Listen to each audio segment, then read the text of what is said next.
ഭൂമിഗീതത്തിലേക്ക് ഹൃദയം നിറഞ്ഞ സ്വാഗതം. ചേർത്തല താലൂക്കിലെ പാണാവള്ളിയിലുള്ള ഒരു ഡയറി ഫാമാണ് കൽപ്പക ഡയറി ഫാം. ശ്രീ കൃഷ്ണൻകുട്ടി നായരും അദ്ദേഹത്തിൻ്റെ കുടുംബാംഗങ്ങളും കൂടി നടത്തുന്ന ഒരു മാതൃകാ ഡയറി ഫാമാണ് ഇത്.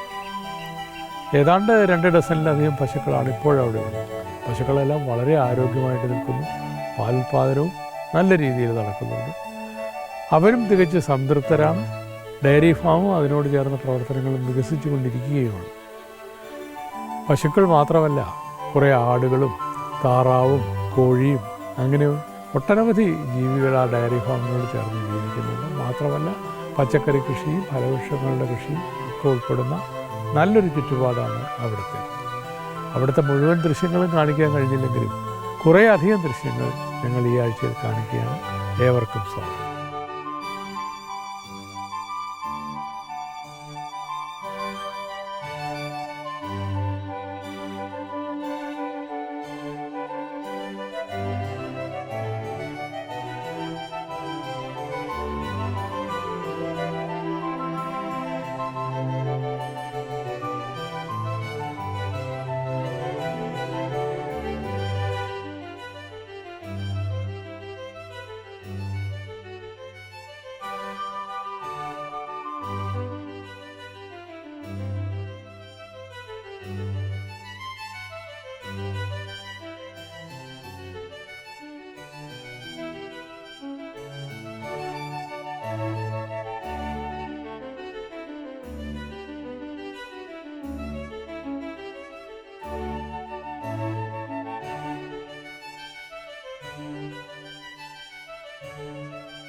എല്ലാവർക്കും നമസ്കാരം. ഇതിൽ കൃഷി ഓഫീസറെ എനിക്ക് നല്ലപോലെ അറിയാം. സാറിൻ്റെ ഓഫീസ് ഇവിടെ അരുക്കുറ്റിയുണ്ട്, ഇപ്പോൾ പാണാവള്ളി അഡീഷണൽ ചാർജുണ്ട്. പിന്നെ ഇദ്ദേഹത്തിൻ്റെ പേരുന്ന കൃഷ്ണൻ.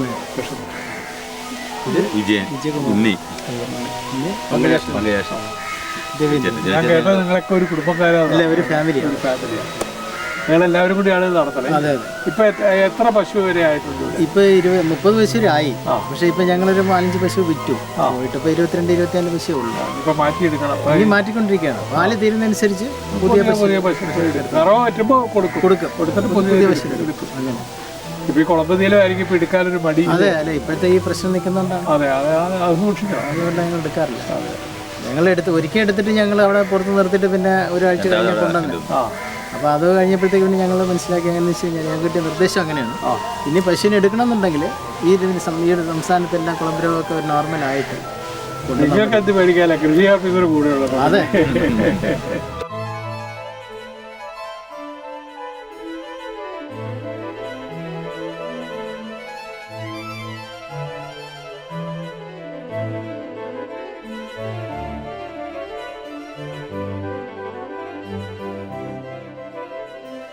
എങ്ങനെയാണ് നിങ്ങളുടെ ഒരു ദിവസം ഈ ഡയറി ഫാമിൽ ദിനചര്യ? എത്ര മണിക്ക് തുടങ്ങും? വെളുപ്പിന് 3:30 മണിക്ക് സ്റ്റാർട്ട് ചെയ്യും. വെളുപ്പിന് 3:30 മണിക്ക് സ്റ്റാർട്ട് ചെയ്ത് പശുവിനെല്ലാം കുളിപ്പിച്ച് ചാണകമെല്ലാം മാരി എല്ലാം ക്ലീൻ ചെയ്ത് അതിന് ഫുഡ് കൊടുത്തിട്ട് കറവോടാം. Food കൊടുത്തോണ്ട് correct കിടാവിനെ കുടിപ്പിക്കും. കിടാവ് കുടിപ്പിക്കും. ഉള്ള കിടാവിനെ കുടിപ്പിക്കും. ഇല്ലെങ്കിൽ കുടിപ്പിക്കത്തില്ല. വലിയ പ്രാധാന്യം ഇല്ല കിടാവിന്. കിടാവിന് വലിയ പ്രാധാന്യം. കാരണം കിടാവിന് ഞങ്ങളൊരു 3 മാസം ആകുമ്പോഴത്തേക്കിനെ സെയിൽസാണ്. കാരണം എന്ന് വെച്ച് കഴിഞ്ഞാൽ ഇവരുടെ രീതിയിൽ നമുക്ക് കിടാവിനെ നമുക്ക് പരിചരിക്കാൻ പറ്റില്ല. കറവക്കാരൻ നമ്മുടെ അന്യ സ്റ്റേറ്റുകാരാണ്. അവർക്ക് ഇതിനോട് വലിയ താല്പര്യമില്ല. പശു മാത്രമേ അവർ കെയർ ചെയ്യും. അപ്പോൾ അങ്ങനെ വരുമ്പോൾ അതിന് പല ദോഷങ്ങളും സംഭവിക്കും. അത് കാരണം പിന്നെ ഞങ്ങളൊരു 3 മാസം കഴിയുമ്പോൾ തന്നെ സാധനം ആൾക്കാർക്ക് കൊടുക്കും. ഈ പാല് കറന്നു കഴിഞ്ഞാൽ ലോക്കലായിട്ട് പാല് കൊടുക്കുന്നു. കുറച്ച് പാല് ലോക്കലായിട്ട് ഇവിടെ ഒന്നും മേടിച്ചിട്ട് ഇല്ല. ഞങ്ങളുടെ ഒരു ഓഫീസ് അവിടെ ഉണ്ട്. അവിടെ വലിയൊരു ഓഫീസാണല്ലോ. അല്ല, അവിടെ ഞങ്ങൾ രാവിലെ ഒരു 6 മണി മുതൽ ഒരു 7 മണി വരെ വരുന്നവർക്ക് പല സെയിൽസാണ്. ഇപ്പോഴും അവിടെ ആളുണ്ടല്ലോ. മാനേര് പുള്ളി റിട്ടയർഡ് മറ്റേ സൊസൈറ്റി സെക്രട്ടറിയാണ് പുള്ളിയോടെ. അപ്പം ഞങ്ങൾ കാലത്തീറ്റ് ഞങ്ങൾക്ക് കമ്പനിയിൽ നിന്ന് ഹോൾസെയിൽ വരുന്നുണ്ട്, ചെറിയ സെയിൽസും ഉണ്ട്. അപ്പോൾ ആ ഗോഡൗൺ ഒരു സൈഡ് എൻ്റെ കൂടെ. ബാക്കി പാല് വന്നിട്ട് കംപ്ലീറ്റ് സൊസൈറ്റി കൊടുക്കുക. സൊസൈറ്റി അവിടെ കൊടുക്കുന്ന ഓരോ സൊസൈറ്റിക്കും ലിറ്ററിന് 5 രൂപ വെച്ച് നോക്കി മിൽമയുടെ സബ്സിഡി കിട്ടും. ലിറ്ററിന് 5 രൂപ വെച്ച് അതിന്റെ കാലിത്തീറ്റ കിട്ടും. പിന്നെ സർക്കാരിന്റെ വില ഉണ്ടോ? സർക്കാരിന്റെ 1 രൂപ വെച്ചുള്ള കാലിത്തീറ്റ സബ്സിഡി. അത് 5-6 രൂപയ്ക്ക് കാലിത്തീറ്റ കിട്ടത്തുള്ളൂ. പാലളക്കുന്ന അനുസരിച്ച് കിട്ടുന്നുള്ളൂ. അപ്പോൾ ന്യായമായ രീതിയിലാണ് ഇതിൻ്റെ ഒരു. ഇതോടൊപ്പം അഡീഷണൽ ആയിട്ട് അവർക്ക് പിന്നെ ചാണകത്തിൻ്റെയും ഗോമൂത്രത്തിൻ്റെയും കൂടി വിൽപ്പനയുണ്ട്.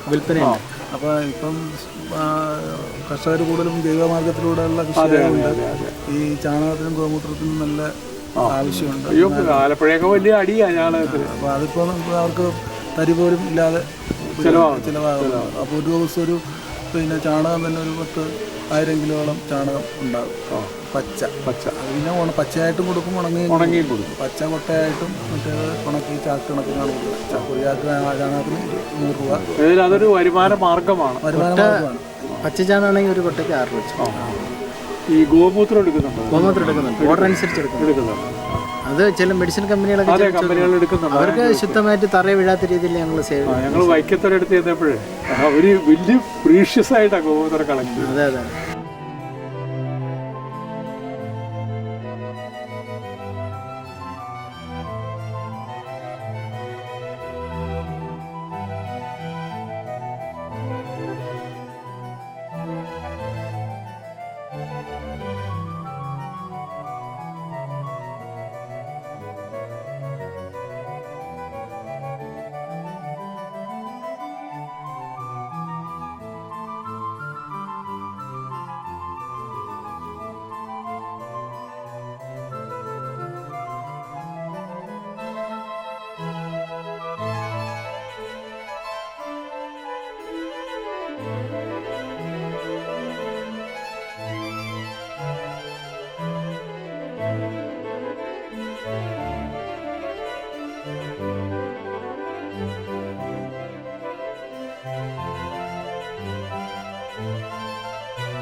തീറ്റ കൊടുക്കുന്നത് എന്തൊക്കെയാണ് കൊടുക്കണേ?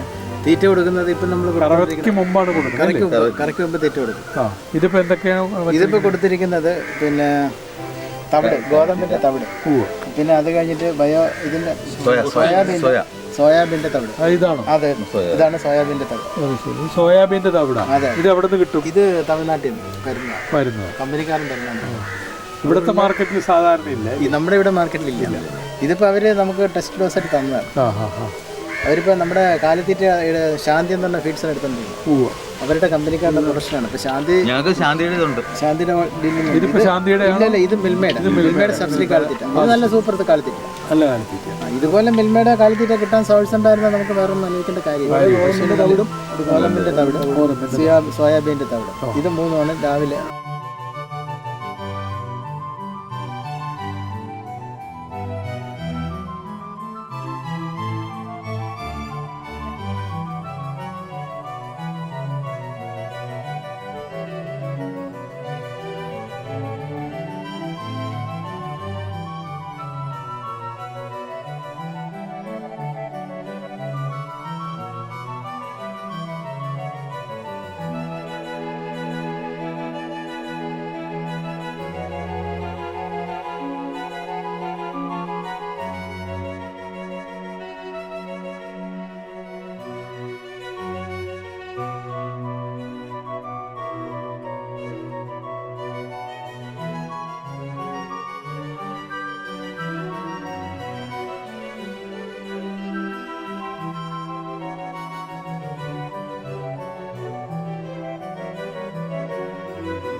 ആഹാരം കൊടുക്കുന്ന എത്ര സമയം, ഒരു ദിവസം എത്ര പ്രാവശ്യം കൊടുക്കും? 2 നേരം. സമയം രാവിലെ വെളുപ്പിന് 3:30, ഉച്ചയ്ക്ക് 11:30. വെളുപ്പിനെന്ന് പറയുമ്പോൾ നേരം വെളുത്ത് വരുന്ന 3:30 മണിക്ക് രാത്രി നേരം വെളുത്ത് വരുമ്പോൾ അത് കഴിഞ്ഞ പിന്നെ കൊടുക്കുന്നത് പിന്നെ 12 മണി.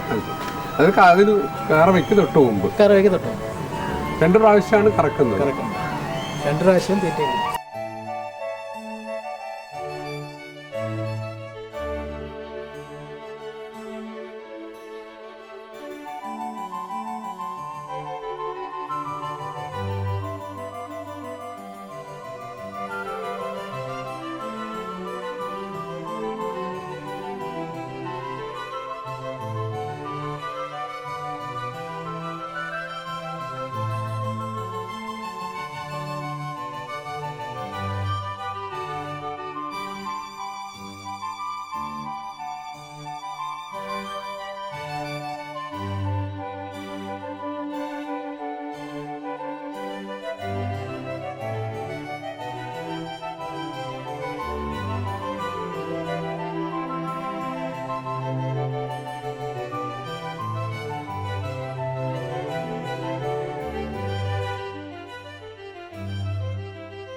കറവ കഴിഞ്ഞ് കഴിഞ്ഞാൽ അപ്പം തന്നെ ഓരോട്ട് പുല്ല് അങ്ങ് കൊടുക്കും. പുല്ല് വരും, ലെവൽ ബേസിൽ നിന്നാണ് പുല്ലോട്. പിന്നെ ഞങ്ങൾ കുറേ കൃഷി ചെയ്തിട്ടുണ്ട്, അതിപ്പോൾ ചെത്ത് തീർന്നു. അത് കഴിഞ്ഞപ്പോൾ അവിടെ നിന്ന് കണ്ടിന്യൂ വന്നുകൊണ്ടിരിക്കും. അപ്പോൾ അത് ഓരോ കെട്ട് അതും കൊടുക്കും. പണിക്കാർ കുളിച്ച് അവരെ അകത്തോട്ട് കയറുമ്പോൾ പശു എല്ലാം കിടന്നിരിക്കും, വിശ്രമം. പിന്നെ ഒരു 11 മണി ആകുമ്പോഴത്തേക്ക് ഓരോരുത്തരുടെ എഴുന്നേക്കുമ്പോൾ ഇവർ പുറത്തിറങ്ങി. രണ്ടാം ഘട്ടം പിന്നെ അങ്ങനെ ആദ്യമേ ഇത് വൃത്തിയാക്കല്, കുളിപ്പിക്കല് എല്ലാം കഴിഞ്ഞ് പത്തിനെ ഉടനെ തന്നെ പാല് കൊടുക്കാനുള്ളവർക്കെല്ലാം പാല് സമയമുണ്ട്. അപ്പോൾ ആൾ വന്നുകൊണ്ടിരിക്കും. ഇവിടെ നിന്ന് വരുന്നവർക്ക് ഇവിടെ നിന്ന് കൊടുക്കും, അല്ലാത്തവർക്കെല്ലാം ഓഫീസിൽ കൊടുക്കും. ബാക്കി പാല് എത്ര മണി വരും നമ്മളെ സൊസൈറ്റി ടൈം കഴിയുന്നതിന് മുമ്പ് വരുന്നവർക്കൊക്കെ കൊടുക്കും. അത് കഴിഞ്ഞാൽ ബാക്കി എത്ര പാൽ ഉണ്ടായിരുന്നാലും നേരെ സൊസൈറ്റി ടൈം തീരാറാകുമ്പോൾ അതങ്ങ് സൊസൈറ്റി കൊടുക്കും. വെച്ചോണ്ടിരിക്കില്ല.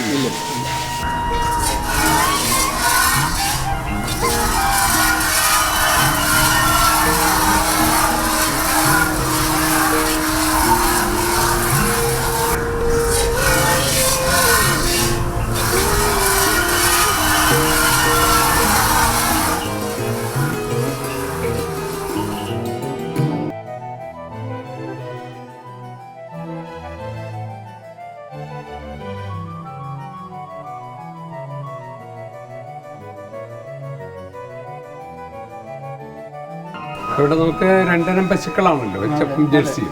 ഇതിലേതിനത്തിനാണ് കൂടുതൽ പാല് താരതമ്യം ചെയ്യുന്നത്? HF പശുവിനാണ്. പക്ഷേ ജേഴ്സി പശുവിന് പാല് മറ്റേ പശുവിനെക്കാളും പാൽ അളവ് കുറവാണെങ്കിൽ കൊഴുപ്പ് കൂടുതലാണ് ജേഴ്സിക്ക്. നമ്മൾ രണ്ടും കൂടി ചേർത്താണല്ലോ മിക്സ് ചെയ്യുമ്പോഴത്തേക്കാണ് നമുക്ക് ആ പ്രശ്നം വിപണനത്തിലൊന്നും ഒരു വ്യത്യാസം വരുന്നില്ല. പാലിൻ്റെ ഇത് കൊഴുപ്പ് കണ്ടത് ചെയ്യുന്നത് മറ്റേ ജേഴ്സി പശുവിൻ്റെ പാല് കൊടുക്കുന്നിടത്ത് ഡെയിലി ഇത് നോക്കും. അല്ല, ഇത് മൊത്തം ഇവിടെ നിന്ന് കറന്ന് അങ്ങനെ വരുന്നു കൊടുക്കുന്നു. 1 ലിറ്റർ പാലിന്റെ വില എന്ത് വെച്ചാണ് നമുക്ക് മിൽമ തരുന്നത്? നമ്മൾ ഈ സൊസൈറ്റി കൊടുത്തു കഴിയുമ്പോൾ നമുക്ക് തരുന്നതെന്ന് വെച്ച് കഴിഞ്ഞാൽ 27, 28, 29, 30. അതാ പാലിൻ്റെ ഫാക്ടറി ഇതൊക്കെ അനുസരിച്ചാണ്, SNF ഫാക്ടറി അനുസരിച്ചാണ് ഒരു വില വരുന്നത്. ചില 28 കിട്ടും, ചില ദിവസം 29 കിട്ടും, ചില ദിവസം 30 കിട്ടും. അങ്ങനെ കിട്ടുന്നതനുസരിച്ച് നമുക്ക് ഒരു ലിറ്ററിന് 5 രൂപ മിൽമ കാര്യം സബ്സിഡി തരുന്നു. അപ്പം നമുക്ക് ശരാശരി 35 രൂപ വരുന്നുണ്ട് ഒരു ലിറ്ററിന്. പിന്നെ അത് നമുക്ക് ലോക്കൽ മാർക്കറ്റ് 35. അപ്പോൾ ഞങ്ങൾ ലോക്കൽ മാർക്കറ്റ് കുറച്ചുണ്ട്, കംപ്ലീറ്റ് ഗവൺമെൻറ്റിന് ഡയറിക്ക് തന്നെ കൊടുക്കും.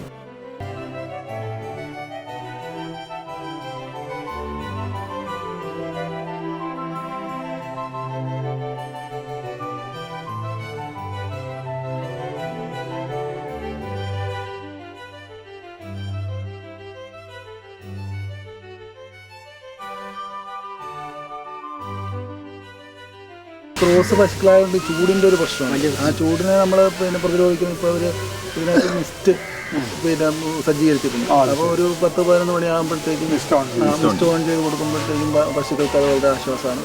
പ്രത്യേകിച്ച് ഇപ്പോഴത്തെ അവസ്ഥയിൽ ഭയങ്കര ചൂട് കൂടുതലാണ്. ആ ചൂടിനെ ചൂടിനെ ക്രമീകരിക്കാനായിട്ട് നമ്മൾ മിസ്റ്റ് സാധനം എടുക്കുമ്പോഴത്തേക്കും അത് പ്രൊഡക്ഷനെ നന്നായിട്ട് ബാധിക്കുകയും ചെയ്യും. പ്രൊഡക്ഷൻ നന്നായിട്ട് സപ്പോർട്ട് ചെയ്യും. ഫാനുണ്ട്.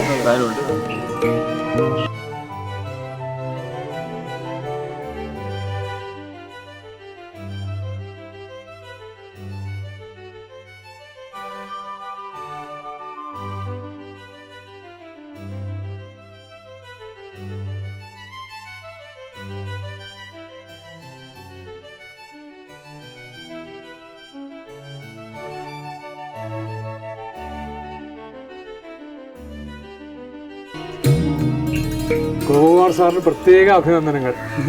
താങ്കളാണ് ഇവിടുത്തെ ഡയറി ഫാം ഇൻസ്പെക്ടർ എന്നൊക്കെ ഞങ്ങൾ മനസ്സിലാക്കി. ഞങ്ങൾ ഇവരെയൊക്കെ വന്ന് നേരത്തെ ഇൻ്റർവ്യൂ ചെയ്തു. അപ്പോൾ അവർ പറഞ്ഞു ഡയറി ഫാം ഡിപ്പാർട്ട്മെൻറ്റിൽ നിന്ന് വളരെ സഹകരണമുണ്ട്. അങ്ങനെയല്ല, ഞങ്ങൾ ആലപ്പുഴ ജില്ലയിലല്ല, മറ്റു ജില്ലകളിൽ ചിലയിടത്തൊക്കെ കേട്ടു. ക്ഷീര കർഷകർക്ക് പലർക്കും പല പരാതികളും ഉണ്ട്. പക്ഷെ ഇവിടെ അങ്ങനെയുള്ള പരാതിയൊന്നുമില്ല. നല്ല സഹകരണമാണെന്ന് കേട്ടതിൽ വളരെ സന്തോഷം. കൈരളി ടിവിയുടെ അഭിനന്ദനങ്ങളാക്കാൻ വളരെ നന്ദിയുണ്ട്. ഇവിടെ ഈ പശുക്കളെല്ലാം തമിഴ്നാട്ടിൽ തന്നെ കൊണ്ടുവരും. അതെ. അപ്പോൾ നിങ്ങൾ ആരെങ്കിലും പോകും? ഞങ്ങൾക്ക് സ്കീമുകളൊക്കെ പെട്ടതാണെങ്കിൽ ഞങ്ങൾ പോകും. അല്ലാതെ ഇപ്പോൾ സമയമുള്ള സമയത്താണെങ്കിൽ നമ്മൾ കൂടെ പോയി സെലക്ട് ചെയ്യാനൊക്കെ ഒരു കർഷകൻ തന്നെ പോകും. അത് ഏതാനും കർഷകർ ചേർന്ന് പോയി വാങ്ങുകയാണ് പതിവ്.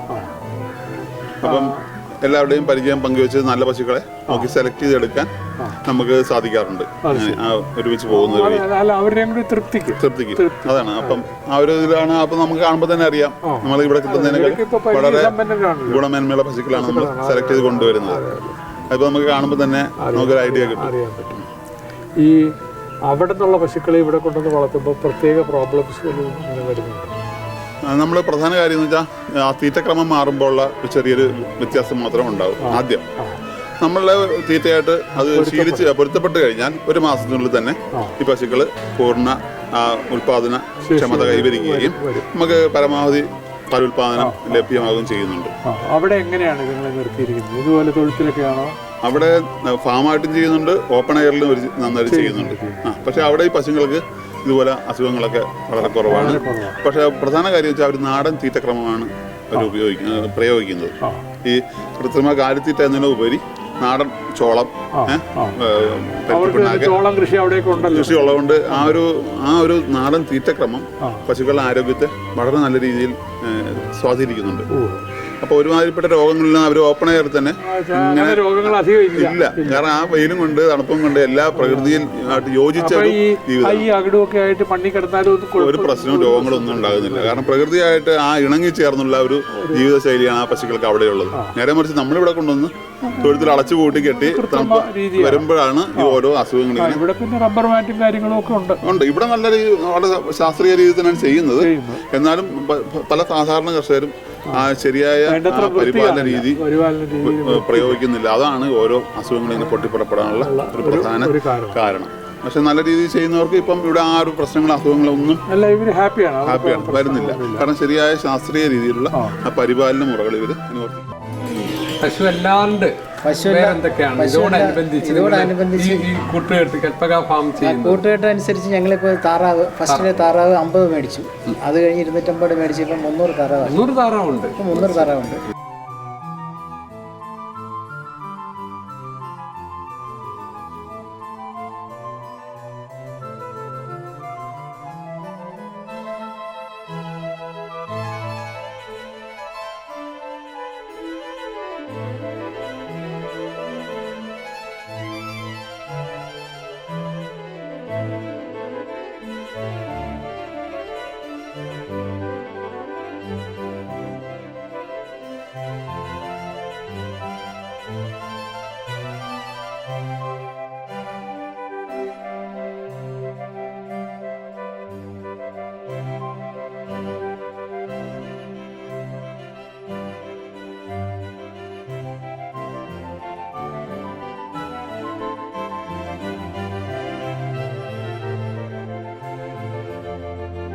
പിന്നെ ആട് ഇപ്പോൾ 10 എണ്ണം ഞങ്ങൾ ഓൾറെഡി ഉണ്ട്. പിന്നെ ഇന്ന് കുറച്ച് ആട് കൂടി വരും. പിന്നെ ഇപ്പോൾ കോഴി ഞങ്ങൾക്ക് ഒരു ഏജൻസി എറണാകുളത്തുള്ള തമ്പാൻ സാർ എന്ന് പറഞ്ഞ സാർ കേട്ടോ. തമ്പാൻ സാർ വന്ന് കണ്ടിട്ട് ഞങ്ങൾക്ക് ഭയങ്കര ഇഷ്ടപ്പെട്ടു. അങ്ങനെ ഒരു 50 കോഴിയെ പരീക്ഷണാടിസ്ഥാനത്തിൽ ഇന്നലെ മെനഞ്ഞാന്ന് തന്നു. അത് ആളായിട്ടുണ്ട്. കേരള ഗവൺമെൻറ്റിൻ്റെ കോഴിയാണ്, മുട്ടക്കോഴി. ഇപ്പോൾ അത് കഴിഞ്ഞ് ഞങ്ങൾ ഇറച്ചിക്കോഴിയുടെ അതിന് വേണ്ടി ഞങ്ങളത് ഇവിടെ പൊല്യൂഷൻ കൺട്രോൾ ബോർഡും അവർ വന്ന് ഞങ്ങൾക്ക് സാങ്ഷൻ തന്നു. ഇപ്പോൾ ആ കാണുന്ന സ്ഥലത്ത് ഞങ്ങൾ 2 ഷെഡ് പണിയാനുള്ള സംവിധാനത്തിലേക്ക് നീക്കൊണ്ടിരിക്കുകയാണ്. അത് കഴിഞ്ഞ് കഴിഞ്ഞാൽ ഒരു 5000 കോഴി ഒരു ടൈം നിൽക്കത്തതിലുള്ള ഇത് ചെയ്തുകൊണ്ടിരിക്കുക.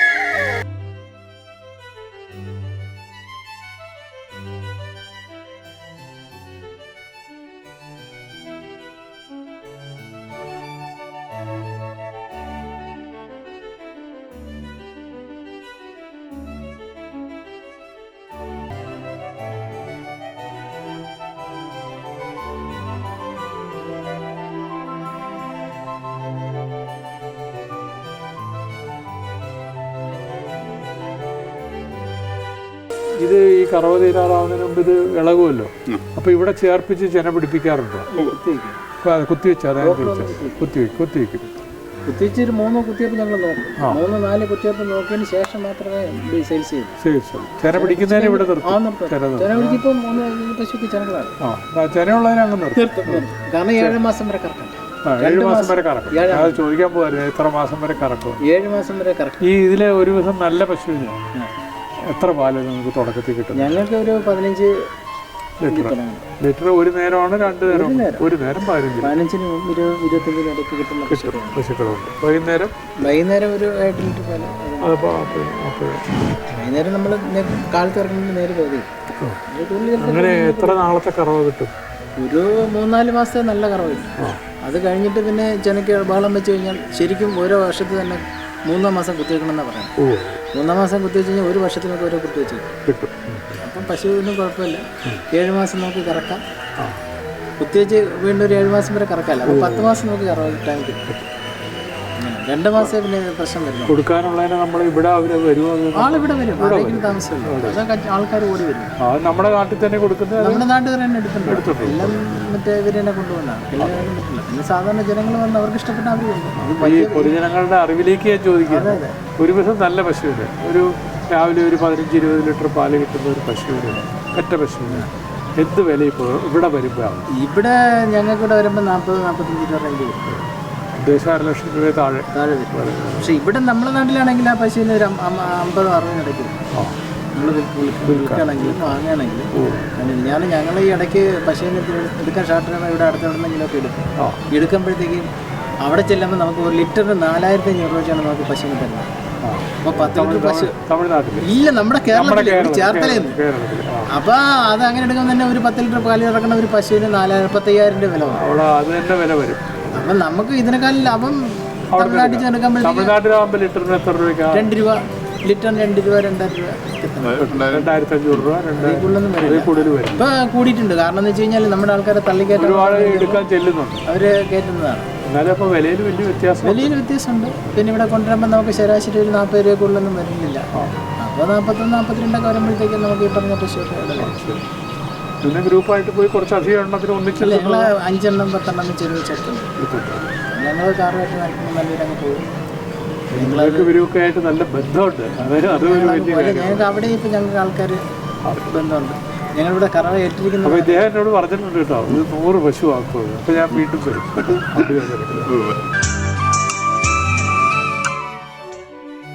ഭൂമിഗീതം പരിപാടിയെ സംബന്ധിച്ച് നിങ്ങളുടെ വിലയേറിയ അഭിപ്രായങ്ങളും കൃഷി സംബന്ധമായ സംശയങ്ങളും ദയവായി ഞങ്ങൾ എഴുതി അറിയിക്കുക.